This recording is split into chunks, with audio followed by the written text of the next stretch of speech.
Nós os recebemos com alegria e convidamos a abrir a palavra de Deus no livro de Josué, capítulo 11, onde nós daremos continuidade à nossa série de estudos no livro de Josué.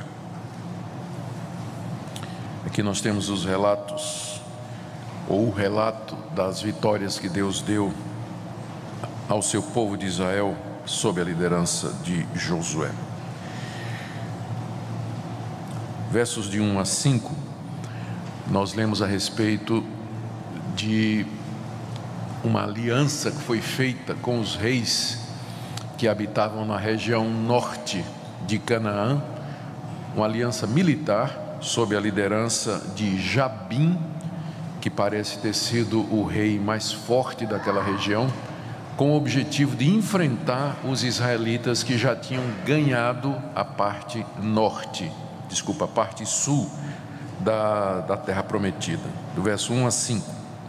Tendo Jabim, rei de Azor, ouvido as conquistas que Josué tinha feito no sul da terra, enviou mensageiros a Jobabe, rei de Madom, e ao rei Siron e ao rei Aksaf, e aos reis que estavam ao norte, na região montanhosa, na Arabá, ao sul de Quinerete, nas planícies e nos planaltos de Dor, do lado do mar, aos cananeus do oriente e do ocidente, aos amorreus, aos heteus, aos ferezeus, aos jebuseus nas montanhas e aos heveus ao pé do Hermon, na terra de Mispa. Saíram, pois, estes e todas as suas tropas com eles, muito povo, em multidão como a areia que está na praia do mar, e muitíssimos cavalos e carros. Todos estes reis se ajuntaram e vieram e se acamparam junto às águas de Merom para pelejarem contra Israel. Aí do verso 6 ao verso 9, nós lemos como Deus apareceu então a Josué, confortou Josué, prometeu a vitória, e Josué então sai no poder de Deus e conquista e vence aquela batalha no vale do Merom. Versos 6 a 9. Disse o Senhor a Josué: não temas diante deles, porque amanhã a esta mesma hora já os terás traspassado diante dos filhos de Israel. Os seus cavalos jarretarás e queimarás os seus carros. Josué e todos os homens de guerra com ele veio apressadamente contra eles às águas de Merom e os atacaram. O Senhor os entregou nas mãos de Israel e os feriram e os perseguiram até a grande Sidom, até Misrifote-Maim e até o vale de Mispa, ao oriente. Feriram-nos sem deixar nem sequer um. Fez-lhe Josué como o Senhor lhe dissera. Os seus cavalos jarretou e os seus carros queimou. Depois dessa vitória no vale de Merom, então Josué agora parte para conquistar as cidades deles. Eles se reuniram e vieram ao encontro de Josué no centro da terra. Josué venceu a batalha e agora sobe para o norte para conquistar as cidades deles, do verso 10 em diante até o verso 15. Nesse mesmo tempo, voltou Josué, tomou a Azor e feriu a espada o seu rei, porquanto Azor dantes era a capital de todos estes reinos. A todos que nela estavam feriram a espada e totalmente os destruíram, e ninguém sobreviveu, e a Azor queimou.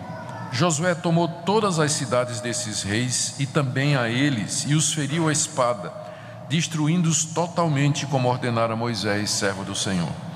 Tão somente não queimaram os israelitas as cidades que estavam sobre os outeiros, exceto Azor, a qual Josué queimou. E a todos os despojos destas cidades e ao gado, os filhos de Israel saquearam para si. Porém, a todos os homens feriram a espada, até que os destruíram, e ninguém sobreviveu. Como ordenara o Senhor a Moisés, seu servo, assim Moisés ordenou a Josué. E assim Josué o fez. Nem uma só palavra deixou de cumprir de tudo que o Senhor ordenara a Moisés. E depois aqui do verso 16 até o verso 23, o livro relata então a conquista de toda a terra ao norte e fecha dizendo que ali a guerra terminou. Com essa conquista do norte, toda a terra estava tomada. Eles entraram em Jericó, conquistaram o sul, teve essa batalha no meio, eles sobem agora e conquistam o norte, e com isso a batalha chega ao final. Verso 16: tomou, pois, Josué toda aquela terra, a saber, a região montanhosa, todo o Neguebe, toda a terra de Gósen, as planícies, a Arabá e a região montanhosa de Israel com suas planícies, desde o monte Alaque, que sobe a Seir, até Baal-Gade, no vale do Líbano, ao pé do monte Hermon. Também tomou todos os seus reis e os feriu e os matou. Por muito tempo Josué fez guerra contra todos estes reis. Não houve cidade que fizesse paz com os filhos de Israel, senão os heveus, moradores de Gibeão. Por meio de guerra as tomaram todas. Porquanto do Senhor vinha o endurecimento do seu coração para saírem à guerra contra Israel, a fim de que fossem totalmente destruídos e não lograssem piedade alguma, antes fossem de todo destruídos, como o Senhor tinha ordenado a Moisés. Naquele tempo veio Josué e eliminou os anaquins da região montanhosa de Hebrom, de Debir, de Anabe, de todas as montanhas de Judá e de todas as montanhas de Israel. Josué os destruiu totalmente com as suas cidades. Nenhum dos anaquins sobreviveu na terra dos filhos de Israel.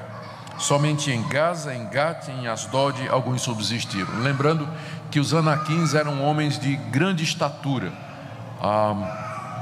Tem um texto onde é dada a medida, a altura de um deles chegava a quase 3 metros de altura, os anaquins. Então era uma raça de gigantes.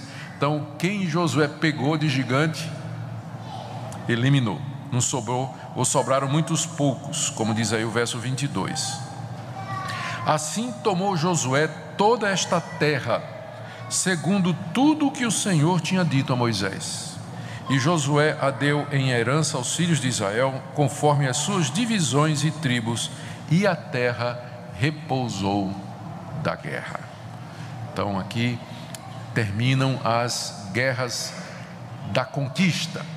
É claro que vai ter mais guerra pela frente, mas a partir desse momento a terra já pertencia aos filhos de Israel. Eles eram o poder dominante, eram o povo que controlava toda a geografia, a entrada e a saída, a economia, tudo estava debaixo do poder de Israel, a partir do capítulo 11, quando diz então que Deus cumpriu todas as promessas que tinha feito de dar aos descendentes de Abraão uma terra. Essa é a leitura do texto, irmãos. Nós vamos orar pedindo que o nosso Deus nos ajude a tirar lições para nós, para que esse não seja apenas o registro de guerras antigas de um povo oriental que viveu no antigo Oriente há tanto tempo atrás, mas que seja a palavra do Deus vivo para nós. Ó Pai, nós sabemos que toda escritura é inspirada por Ti e que tudo que antes foi escrito para o nosso ensino foi escrito, para que por meio das escrituras nós tenhamos esperança. Pedimos, pois, que Tu nos auxilies na compreensão da Tua palavra, que o Senhor nos abençoe e que as lições que aqui se encontram sejam aplicadas pelo Teu Espírito Santo à nossa vida, em nome de Jesus. Amém. Meus irmãos, o texto relata vários temas que eu gostaria de trazer para vocês. Lembrando que os autores bíblicos, quando escreveram história, eles não estavam interessados meramente em fazer um registro de acontecimentos, simplesmente por fazer crônicas ou ter os anais das histórias de Israel, mas eles eram escritores que tinham um objetivo teológico. Eles escreveram história para nos ensinar alguma coisa, havia um propósito em fazer isso. Por isso eles selecionam o material, eles escolhem o que vão contar e contam a partir de um determinado ângulo para transmitir uma mensagem para nós. E o texto transmite pelo menos 4 grandes temas que são comuns no livro de Josué e também em todo o Antigo Testamento, e eu diria em toda a Bíblia, e que tem a ver conosco. O primeiro tema aqui na passagem, e é um tema que sempre aparece no livro de Josué e também em todo o Antigo Testamento, é a vitória do povo de Israel contra inimigos mais poderosos. Isso é constante no livro de Josué. Sempre Israel está enfrentando inimigos mais poderosos do que ele, e sempre Israel está vencendo.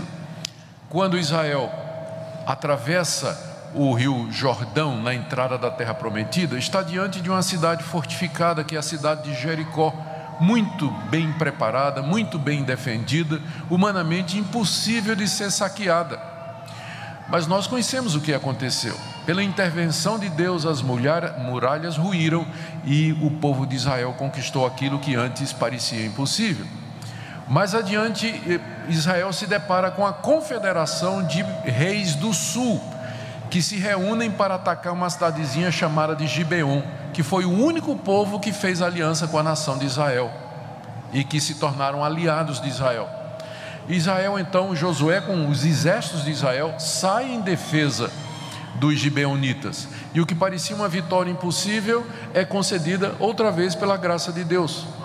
E aqui nós temos um outro caso. Essa confederação dos reis do norte era ainda maior do que aquela confederação dos reis do sul. Eles eram militarmente mais equipados.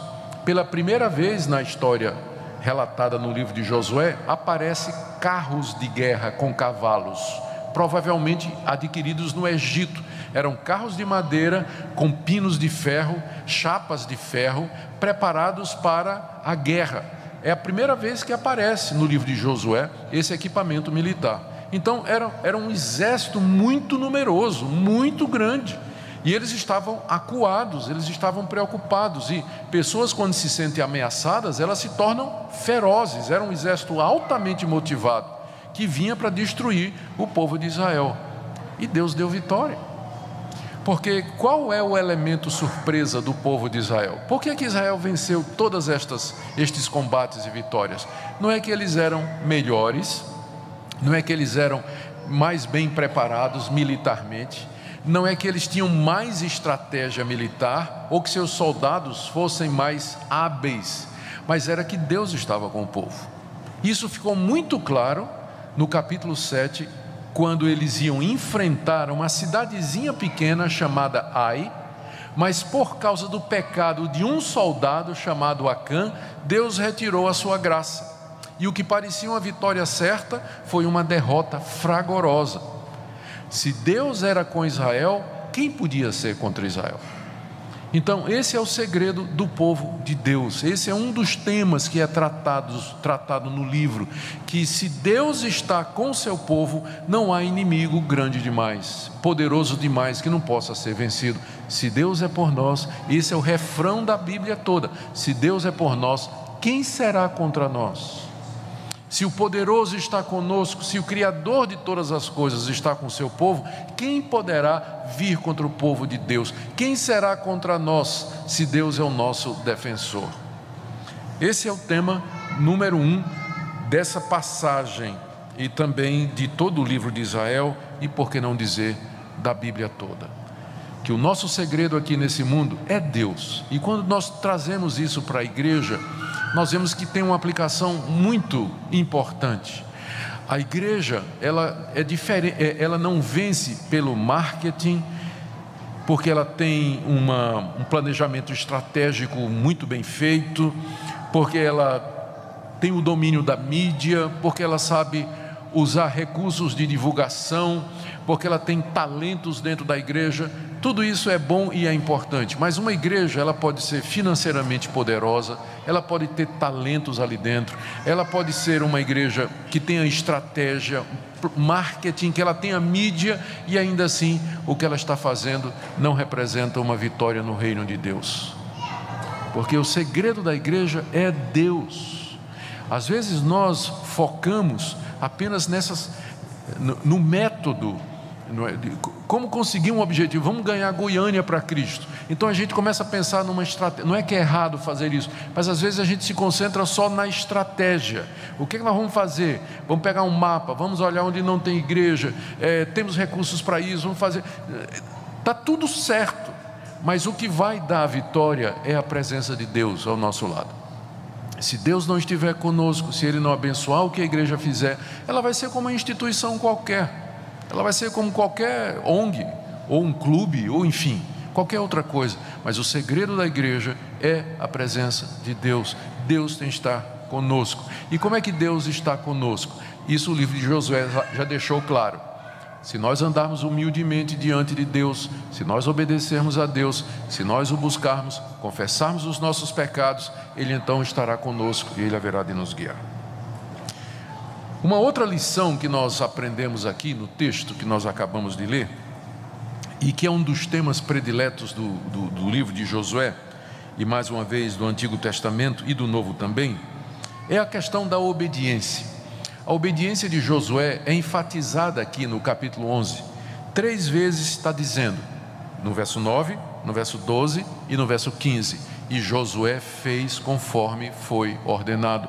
Josué obedeceu o que havia sido dito. Josué cumpriu aquilo que Deus havia determinado. 3 vezes é dito isso. Josué ataca de acordo com a ordem de Deus. Josué jarreta os cavalos de acordo com a ordem de Deus, e Josué destrói todos os reis como Deus havia ordenado. O ponto enfatizado aqui é o que diz a aliança que Deus tem conosco. Deus tem uma aliança com seu povo, e os termos da aliança são estes: a obediência traz a bênção, a desobediência traz o castigo. Josué obedeceu a Deus e Deus então lhe deu a vitória. Josué seguiu o que Deus havia mandado e Deus fez com que o trabalho dele fosse frutífero, que é o que Deus disse no início do capítulo, no início do livro de Josué, no capítulo 1, onde está escrito: Deus apareceu a Josué quando Moisés morreu e disse a Josué: Moisés é morto, você agora é o comandante, faça o que eu digo, me obedeça, siga o livro da lei, não vá nem para a direita nem para a esquerda, porque se você fizer isso, onde pisar a planta do seu pé, então eu vou dar a você essa terra. Deus havia feito essa promessa a Josué: se você me obedecer e fizer o que é correto, todos os seus esforços serão bem-sucedidos e você haverá de conquistar toda a terra. Esse é um ponto que aparece na Bíblia toda, que Deus requer de nós a nossa obediência, que nós façamos o que Ele deseja, mesmo quando isso pode parecer sem sentido. Eu pego um exemplo aqui do texto que eu não tenho tempo de explorar. Vou pegar só um exemplo aqui do texto. Deus disse a Josué que quando ele conquistasse as carroças, os carros de guerra, ele tinha que destruir os carros e jarretar os cavalos. Jarretar significa cortar o nervo da pata traseira, o tendão da pata traseira do cavalo, de maneira que o cavalo não presta mais para correr, o cavalo não corre mais, ele se torna inútil para a guerra. Agora, pensando bem, Israel estava em guerra. Se ele conquistasse os cavalos de Jabim, ele poderia usar esses carros contra os cananeus. Era uma arma importante, mas Deus não queria que eles usassem estas armas. Por que Deus não queria que eles usassem os cavalos? Só tem uma resposta. Era para deixar muito claro que a vitória vinha de Deus. Deus não precisava de carros e nem de cavalos para dar vitória a Israel, mas a presença dele haveria de fazer com que aquela empreitada fosse bem sucedida. Então parecia uma ordem estranha. Você imagina numa guerra e o Brasil conquista os tanques de guerra da nação inimiga, e aí vem a ordem: destrói todos os tanques. Mas espera aí, comandante, nós podemos usar esses tanques contra os inimigos? Não, é para destruir tudo. E Josué obedeceu, mesmo que militarmente isso parecia algo ilógico, não é? Você conquistou uma arma de guerra importante, e em vez de usá-la, você simplesmente tem que destruí-la. Mas Josué obedeceu tudo que Deus havia mandado, mesmo quando não parecia lógico, parecia não ver sentido, mas Deus mandou, e pela fé ele fez o que havia sido mandado. Essa é uma outra lição que o texto nos mostra: a obediência, como Deus de fato recompensa a obediência. O terceiro tema que nós encontramos aqui no texto é o da conquista completa da terra em cumprimento às promessas de Deus. Quando eu estava lendo o texto, eu fiquei imaginando aqui: o pessoal deve estar pensando, né? Qual a vantagem de ler o capítulo 11 todinho? Porque tem um monte de... tem muito nome aqui de lugar que nem existe mais, né? Estamos falando aqui dos cananeus de Arabá, do sul de Quirenete, planaltos de Dor, o rei de Madom, o rei de Siron, o rei Aksaf. Fala das águas de Merom. Diz que depois Josué subiu, feriu Azor, e depois ele foi para o Monte Alaque, Baal-Gaade, o Vale do Líbano, Monte Hermon. Para que esses nomes desses lugares, esses acidentes geográficos? Por que a Bíblia registra isso aqui?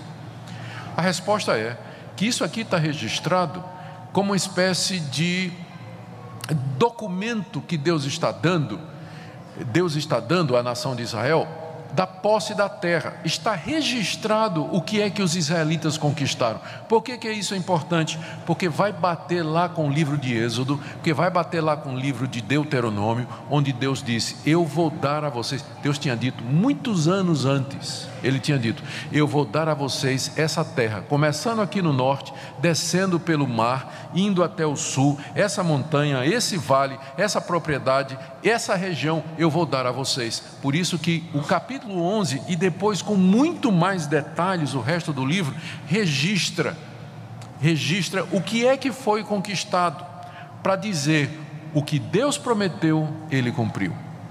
Pode não fazer sentido para nós, mas faz muito sentido à luz da revelação bíblica. Deus estava dando ao povo a terra que Ele havia prometido. Não faltou nenhum pedaço, tudo que Deus tinha dito. Isso aqui é como se fosse a escritura da terra. Israel tem a escritura da terra. Olha aqui, nós conquistamos isso aqui, está registrado aqui.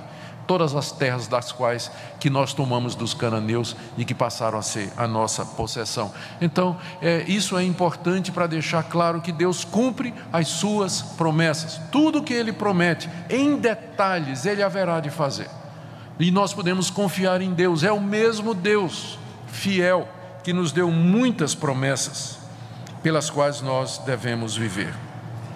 Há um quarto tema aqui no texto que eu gostaria de trazer também para vocês e lembrar, e que também aparece em outras partes do livro de Josué e muitas vezes na Bíblia, que é a causa pela qual os moradores daquela terra preferiram ser destruídos na guerra a fazer a paz com Israel. E a causa é que Deus endureceu o coração deles. Deus endureceu o coração deles para não fazer paz, mas para buscar a guerra e para serem destruídos na guerra, porque Deus os queria punir, Deus os queria destruir. Por isso endureceu o coração deles, para eles não se humilharem e buscar paz, como os moradores de Gibeon fizeram. No relato, 2, 3 capítulos atrás, nós vimos como esse povo de Gibeon, que era Eveu, é uma das 7 nações de Canaã. Esse povo, e quando viu que Israel estava avançando, eles temeram. E aí, mesmo usando um estratagema, eles preferiram fazer paz com Israel, fizeram aliança com Israel e se tornaram aliados, amigos, e portanto não foram destruídos. Eles se humilharam e disseram: nós ouvimos falar do Deus de vocês e nós queremos fazer parte do seu povo. E foi feita a aliança e eles escaparam. A pergunta é: por que os outros povos não fizeram a mesma coisa? Vendo que Israel estava ganhando tudo, estava devorando tudo, não ficava ninguém diante dos judeus, por que eles não resolveram fazer um tratado de paz? Que é muito comum, não é? Quando você está numa guerra e você vê que você vai perder, então por que não faz um tratado de paz? É melhor você sair vivo, ainda que tirando água e rachando lenha, do que você, ou como diz o livro de Provérbios, é melhor um cachorro vivo do que um leão morto, não é? Mas a resposta é que Deus endureceu o coração deles para eles não buscarem a paz. Está aí no verso 20, ó. Porque do Senhor vinha o endurecimento do seu coração para saírem à guerra contra Israel, a fim de que fossem totalmente destruídos e não lograssem piedade alguma, não obtivessem piedade alguma, antes fossem de todo destruídos, como o Senhor havia ordenado a Moisés. Essa é a razão pela qual foi pela guerra, porque Deus queria destruir aqueles povos, Deus queria aniquilar aqueles povos, por isso endureceu o coração deles para que eles preferissem a guerra. Gente, o que nós podemos aprender de tudo isso? O que isso tudo tem a ver conosco? Eu queria destacar alguns pontos aqui em cima destes temas que nós já mostramos aqui no capítulo. Sem dúvida, o tema central é que Deus age no mundo. O nosso Deus está agindo na história. Toda essa história aqui e todo esse registro é a respeito de Deus e das suas ações no mundo. E Ele age para cumprir a sua palavra. O que está acontecendo aqui é Deus interferindo na realidade humana para dar cumprimento a um plano que Ele havia traçado antes da fundação do mundo, lá na eternidade. Parte desse plano incluía escolher um povo oriental, dar a este povo promessas que incluíam um reino, uma terra e um descendente, em quem seriam benditas todas as nações da terra. Deus está agindo aqui em cumprimento desse plano. A conquista da terra fazia parte desse plano redentor de Deus, porque seria nessa terra que mais tarde Deus haveria de revelar completamente a sua vontade, onde instalaria o sacerdócio, onde o templo haveria de ficar e de onde veria Jesus Cristo, Filho de Deus, para ser o Salvador do mundo. Então Deus estava agindo no mundo para realizar esse plano que Ele havia concebido. Ele fez promessas a seu povo e agiu no cumprimento delas. Hoje, o que é que isso tem a ver comigo hoje? Eu, como cristão, eu sei que a história tem começo, meio e fim. Para muita gente hoje, você vai ouvir isso do seu professor de história, você vai ouvir isso dos seus professores na universidade, você vai ouvir isso na mídia. Para muita gente, para a maioria das pessoas, a história, ela não tem um sentido. A história é simplesmente uma sucessão de fatos que estão ligados entre si, por questões sociais, vamos aí para o marxismo, ou questões dialéticas, você vai entrar em Hegel, ou qualquer outra série de acontecimentos completamente caóticos, você vai entrar aí nos existencialistas. As pessoas acham que os acontecimentos não têm sentido. A gente pega o jornal, lê o que é que está acontecendo, ou pega o seu dispositivo e você consulta o site de notícias, o Twitter, Facebook, vê o que é que está acontecendo, e você diz, o mundo está indo, ninguém sabe para onde, não é? Essas coisas estão acontecendo, mas para o cristão não. Eu sei para onde o mundo está indo, eu sei de onde ele veio, o que é que está acontecendo agora e para onde o mundo vai. Há um Deus que controla a história, e esse Deus está ocupado agora em reunir o seu povo, em chamar de todas as línguas, povos, tribos e nações, um povo que Ele amou antes da fundação do mundo. Toda a política, toda a economia, toda a movimentação das nações e dos países tem a ver com Deus agindo com um propósito específico, que nos é misterioso, que nos é secreto, que não é perceptível ao olho nu.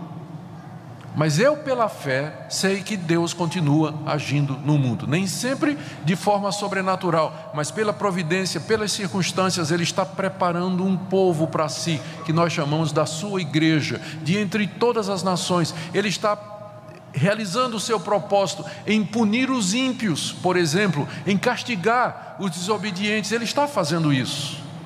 Então, a gente sabe que a igreja é o centro da história, e a história se encaminha para um final que Deus já disse que vai acontecer, que é o dia do juízo, quando Ele vai trazer à luz toda a injustiça, quando Ele vai punir todo o pecado, e Ele vai recompensar o seu povo. É o dia que nós aguardamos e dizemos, Maranata, vem Senhor Jesus. Então o mundo se aproxima cada dia mais do final da sua história, como nós a conhecemos, e o mundo vindouro se aproxima. Então o cristão, ele tem uma visão da história, ele não é alguém que se encontra perdido, que não sabe o que é que ele está fazendo nesse mundo. Ele sabe que a vida dele, de alguma forma, se encaixa dentro desse grande plano que Deus preparou antes da fundação do mundo.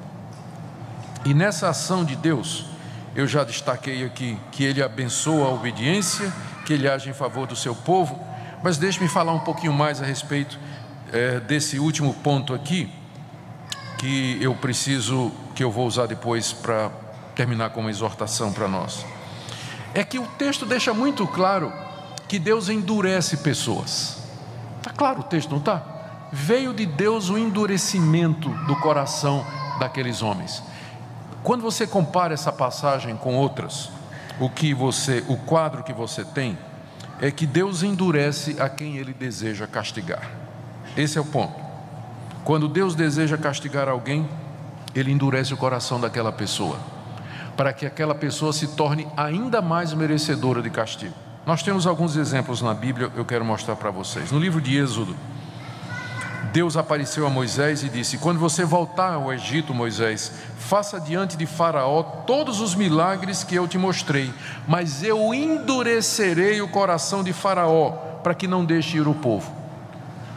Como é que Deus manda primeiro Moisés fazer milagres, para Faraó se convencer que Deus existe e que ele está mantendo prisioneiro o povo de Deus e libere o povo? E Deus disse: você vai fazer todos os milagres, mas eu vou endurecer o coração de Faraó, para que Faraó não deixe ir o povo. Por que Deus fez isso? E a razão é que Deus queria castigar o Egito. Deus queria punir o Egito por toda a sua idolatria, por toda a sua violência, por toda a sua sede de poder, por toda a sua arrogância. E o que é que Deus faz? Deus dá evidências de que Ele existe, de que Ele é Deus, de que Ele é a verdade, mas Ele cega o ímpio para o ímpio não ver. E como resultado, o ímpio fica ainda mais responsável, porque a verdade foi colocada diante dele e o castigo é ainda mais duro. Deus endureceu o coração de Faraó, porque queria castigar Faraó por todos os pecados que Faraó já tinha cometido. Não é que Deus está cegando o inocente. Às vezes as pessoas dizem assim: puxa, Deus endurece o coração das pessoas, isso parece injusto. Não, Deus só endurece o coração de quem já se endureceu. Deus endurece o coração do desobediente, daquele que já viu, já teve uma visão da verdade, mas na sua dureza e impiedade se recusa a obedecer. Então Deus o endurece mais ainda. Então o endurecimento do coração já é o começo do castigo de Deus, que vai continuar no inferno, mas começa aqui, quando Deus começa a endurecer. Lá em Deuteronômio, capítulo 2, verso 30, está dizendo que quando o povo de Deus estava chegando, ainda sob a liderança de Moisés no Mar Vermelho, o rei de Esbom, que era Seom, não, estou lendo Deuteronômio 2,30, não deixou passar o povo de Deus, porque Deus endureceu o seu espírito e fez obstinado o seu coração. Aí o que é que aconteceu? O rei não quis deixar o povo de Israel passar. Então o povo de Israel guerreou contra ele e destruiu completamente. De onde veio isso? Deus endureceu o coração daquele rei para não deixar Israel passar, para ter guerra, para Deus destruir aquele povo ímpio. Aqui tem muita passagem. Conhece a história dos filhos de Eli, aquele sacerdote em Israel, que eram homens, moços ímpios, que seguiram no caminho do pai, eram sacerdotes que se prostituíam com as mulheres lá no templo, que roubavam dos sacrifícios e dos alimentos que eram oferecidos. O pai chegou para eles, e o pai nunca tinha repreendido os filhos, chegou e disse: meus filhos, estou lendo 1 Samuel 2, 24 a 25, meus filhos, não é bom o que vocês estão fazendo. Se vocês pecarem contra Deus, quem vai salvar vocês? Aí diz o texto: entretanto, os filhos não ouviram a voz do pai, porque Deus os queria matar. Deus queria matar os filhos do sacerdote Eli, por isso endureceu o coração deles, para que eles não ouvissem a voz do pai, não se arrependessem. Deus fez isso já como o início do processo de castigo, porque eles já vinham desobedecendo, ouviam e não queriam se converter, e Deus disse: está bem, então seja feita a tua vontade. É isso que você quer? Você não quer ouvir? Você quer continuar na desobediência, na dureza de coração? Tudo bem, seu coração vai ficar mais duro ainda. E já é o começo do castigo. Outra passagem: rei Roboão, filho de Salomão. Salomão morreu, ele herda o trono.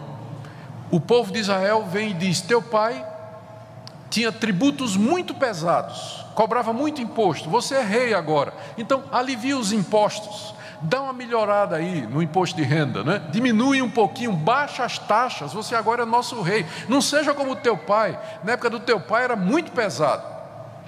Aí Roboão consultou com os sábios e disse: atende o povo, se você atender o povo, você vai ser rei a vida toda. Aí consultou os moços disseram: não, você vai dizer para eles o seguinte: o meu dedo mínimo é mais grosso do que os lombos do meu pai, ele castigou vocês com chicote, eu vou castigar com escorpião. Aí diz que foi Roboão que deu essa resposta ao povo, mas diz que ele deu essa resposta ao povo, por quê? Deus, diz aqui, olha, o rei não deu ouvidos ao pedido do povo, porque este acontecimento vinha do Senhor para confirmar a palavra que Deus tinha dito. Deus tinha dito: Roboão, eu vou tirar o reino da tua mão, como castigo pela idolatria dos reis que vieram antes de você.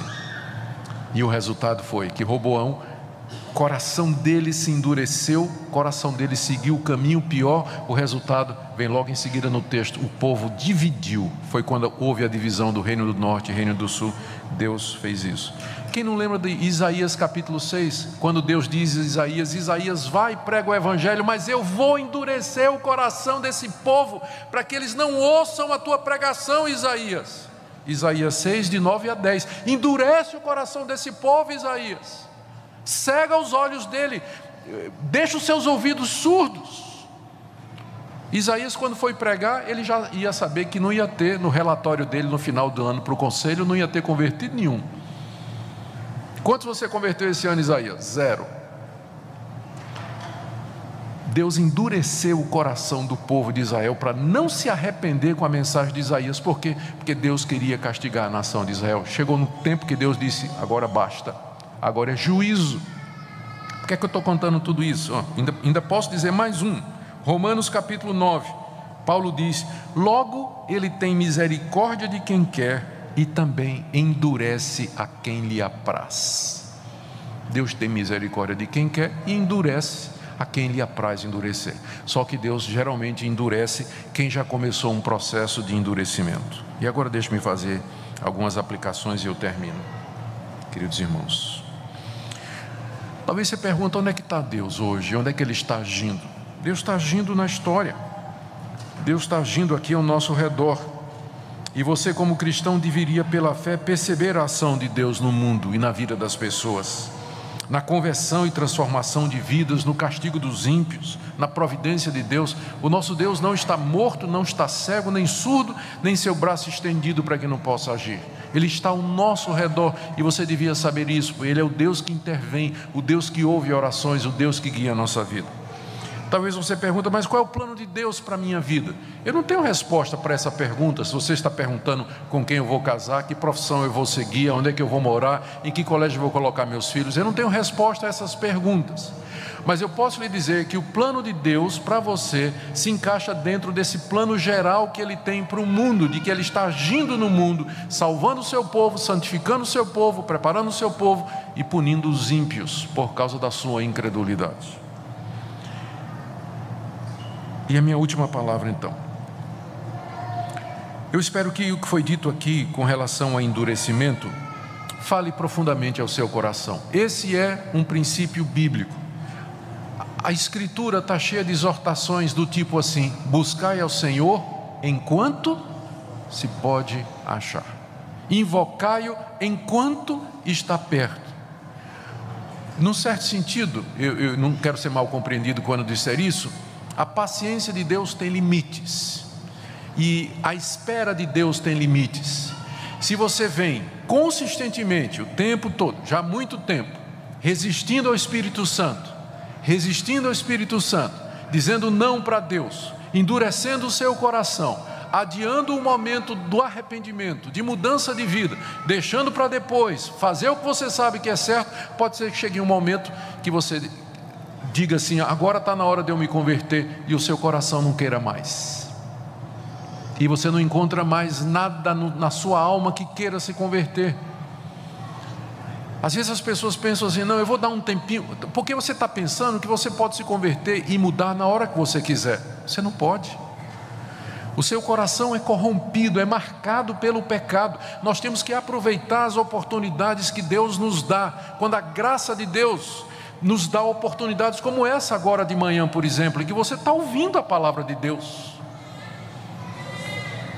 e você fica adiando, pensando: não, amanhã eu tomo essa decisão, ou semana que vem eu resolvo isso, daqui a um mês eu resolvo isso, quando eu for mais velho eu resolvo isso. Você não tem domínio sobre o seu coração. Você não pode se arrepender a hora que você quiser. Você tem que aproveitar as oportunidades que Deus lhe dá, quando Ele, na sua misericórdia, chegar perto de você, como agora de manhã, pela palavra, Ele está chegando perto de você. Então hoje é o momento oportuno, esse é o momento da salvação. de você ouvir a voz de Deus e não endurecer mais o seu coração, porque o que pode vir amanhã é mais endurecimento. Deus agora então vai começar a mandar a dureza de coração para você. E sabe quando é que você vai se converter e se arrepender? Nunca mais. Nunca mais. A hora é agora, quando Deus está próximo e quando a sua palavra fala ao seu coração. Que Ele tenha misericórdia de nós, que Ele, na sua graça e favor, nos conceda corações arrependidos, quebrantados, para que nós não saiamos em guerra contra Ele, para sermos destruídos como aqueles cananeus, mas para que nós nos humilhemos diante dEle e por Ele sejamos salvos e perdoados. Amém.